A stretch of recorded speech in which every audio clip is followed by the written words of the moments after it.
Zuschauerinnen und Zuschauer zugeschaltet. Bela Ander, Kommunikationsberater. Herr Ander, Hand aufs Herz, die SPD, ist das überhaupt noch eine Volkspartei nach diesem desaströsen Ergebnis von gestern? Ja, die Frage kann man stellen, natürlich mit diesem schlechtesten Ergebnis, ich glaube, seit 1887.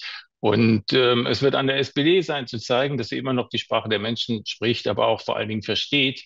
Wenn sie so weitermacht, dann wird sie es nicht mehr sein. Wir werden bald Landtagswahlen oder Wahlen haben in Hamburg und da kann sie den Beweis erbringen, dass sie zumindest regional die Menschen noch anspricht. Aber seit gestern Abend kann man ein Fragezeichen setzen hinter diese Volkspartei. Sollte man da jetzt nicht auch personelle Konsequenzen in den Blick nehmen nach so einem desaströsen Wahlergebnis? Bislang ist davon ja nicht die Rede. Ja, doch, das ist ja geschehen. Olaf Scholz tritt ab, Rolf Mützenich tritt ab, Saskia Esken zieht sich noch, aber ich glaube auch ihre Zeit ist begrenzt. Also insofern sehen Sie da an der Spitze der Partei ein großes Reinemachen. Etwas, daran können wir uns ja erinnern, was die Partei schon versucht hat mit den zwei größten Blöcken links und rechts, Seeheimer Kreis und Parlamentarische Linken, kurz vor der Wahl, als sie Boris Pistorius aufs Schild heben wollte und der nicht springen wollte und Olaf Scholz gesagt hat, nein, ich weiche hier nicht. Also in der SPD war schon seit langem klar, dass Olaf Scholz der falsche Mann ist, um die Herzen der Menschen zu gewinnen. Aber sie hat eben nicht durchgezogen. Das Ergebnis gab es gestern. Und jetzt gibt es eine große personelle Erneuerung mit Lars Klingbeil an der Spitze. Ob die erfolgreich sein wird, wir werden das sehen. Aber auf jeden Fall ist die Botschaft in dieser Richtung, zumindest bei allen Beteiligten, die für dieses Desaster Verantwortung tragen, angekommen.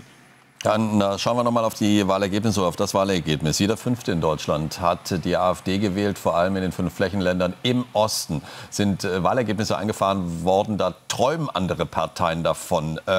Lässt sich unter diesen Voraussetzungen, unter diesen Umständen die Brandmauer, die ja immer noch hochgehalten wird, lässt die sich überhaupt aufrechterhalten perspektivisch?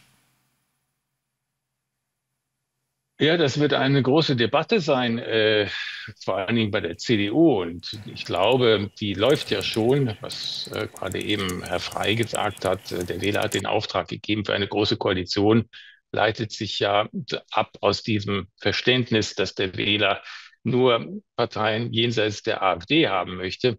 Und das ist ja tatsächlich nicht der Fall. Denn wenn man es genau nimmt, hat der Wähler den Auftrag gegeben, den beiden stärksten Parteien. Der Wähler hat ja nicht gesagt, ich wähle die AfD und schließe sie direkt von der Regierungsbildung mit aus.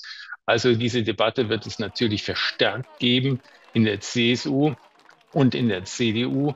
Aber beide Führungsgruppen in der Partei werden bestrebt sein, natürlich die AfD zu bekämpfen. Nur mit den Ergebnissen und teilweise, Sie haben es gesagt, hat sie im Osten bis zu 35 oder sogar 40%, wird es natürlich wichtig sein, dass die Politik der nächsten Bundesregierung die Menschen auch wirklich erreicht. Und wir werden sehen. Die Debatte auf jeden Fall wird lauter werden. Schlimm finde ich das, aber es wird so kommen. Herr Ander, danke schön für das Gespräch. Ich danke Ihnen.